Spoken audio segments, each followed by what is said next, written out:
Hi friends, welcome back to our channel. ரீசெண்டாக சேலமில் வந்துட்டு லக்ஷ்மி புட்டிக்கோட எக்ஸ்போ போட்டிருந்தாங்க. ஸோ நானும் போயிருந்தேன். அந்த வீடியோ தான் இப்போ உங்கள் கூட ஷேர் பண்ணுறேன். நான் என்ட்ரன்ஸ்லாம் வீடியோ எடுக்கலைங்க. உள்ளே போனோடனே நிறைய கவுண்டர்ஸ் இருந்தது. கிட்டத்தட்ட 25 கவுண்டர்ஸ்க்கு மேலே இருந்தது. லக்ஷ்மி மேம் வந்துட்டு ஸ்டேஜில் இருந்தாங்க.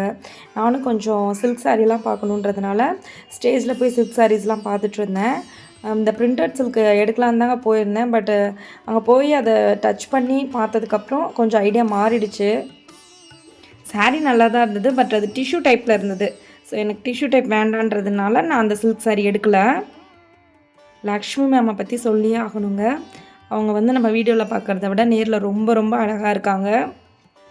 நான் வந்து செகண்ட் டே போயிருந்தேன். அன்றைக்கி நல்ல க்ரௌட் இருந்தது. அவங்க வந்து ஆஃப்டர்நூன் டைம் போயிருந்தேன். அந்த டைம் நிறைய வந்து லான்ச் பண்ணிகிட்டு இருந்தாங்க. நியூ அரைவல்ஸ்லாம் நிறைய இன்ட்ரோ பண்ணிட்டு இருந்தாங்க.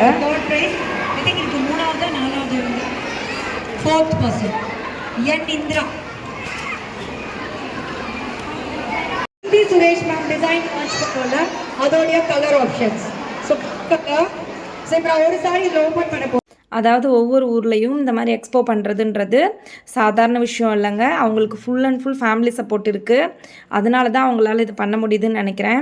ஏன்னா நான் பார்த்த வரைக்கும் அவங்க பிரதர்ஸும் சரி, அவங்க ஹஸ்பண்டும் சரி, அவங்களுக்கு அவ்வளோ சப்போர்ட்டிவாக இருந்தாங்க. அந்த இடத்துலையே நான் வந்து உங்கள் பையனோட ஃபேனுன்னு சொன்னோடனே அவங்களுக்கு ரொம்ப சந்தோஷம். ஏன்னா அந்த பையன் வந்து இந்த வயசுல அவ்வளோ அண்டர்ஸ்டாண்ட் பண்ணிக்கிறான். அவனும் அங்கே இருந்தான், நான் பார்த்தேன். நாட் ஒன்லி பிஸ்னஸ், வேலைக்கு போகிறவங்க, செல்ஃப் எம்ப்ளாயி யாராக இருந்தாலும் அவங்களுக்கு அவங்க குழந்தைங்க சப்போர்ட் கண்டிப்பாக தேவை. சாரீஸ் பற்றி சொல்லணுன்னா ஓவராலாக சொல்லும்போது குட் தாங்க. பட் ஒரு சில சாரீஸ்லாம் எனக்கு பெருசாக பிடிக்கல. ஆனால் நிறைய சாரீஸ் நல்லா இருந்தது. பில்லிங் கவுண்டரும் நிறைய வச்சுருந்தாங்க. இந்த அளவுக்கு ஒரு உமனாக அவங்க இதை பண்ணுறதையே நம்ம பாராட்டி ஆகணும். உள்ளெல்லாம் சாரீஸ் எல்லாம் பார்த்துட்டு வெளியில் கொஞ்சம் ஸ்டால்ஸ்லாம் போட்டிருந்தாங்க. அங்கே கொஞ்சம் திங்ஸ் எல்லாம் வாங்கிட்டு நான் கிளம்பிட்டேன். நான் வந்து 1100 ரேஞ்சில் ஒரு சாரீ எடுத்தேங்க. அதுக்கப்புறம் ஷேர் பண்ணுறேன். நிறைய பேர் தெரிஞ்சவங்க வந்திருந்தாங்க. எங்கள் லிங்கேஷோட மிஸ்ஸுங்களாம் கூட நான் பார்த்தேன். லக்ஷ்மி மேம் பற்றி சொல்லணுன்னா அவங்க பார்க்குறதுக்கே பார்த்திங்கன்னா ஒரு ஆக்டர்ஸ் ஃபீலிங்கில் தாங்க இருக்காங்க. அவங்களுடைய நேச்சரே அப்படி தான் இருக்காங்க. ஸோ அவங்க எந்த சாரீ கட்டினாலுமே அழகாக தான் இருக்கும். சாரீ வாங்குறவங்க இது நமக்கு நல்லா இருக்குமான்னு யோசித்து பார்த்து வாங்குங்க. ஓகே ஃப்ரெண்ட்ஸ், தேங்க்ஸ் ஃபார் வாட்சிங்.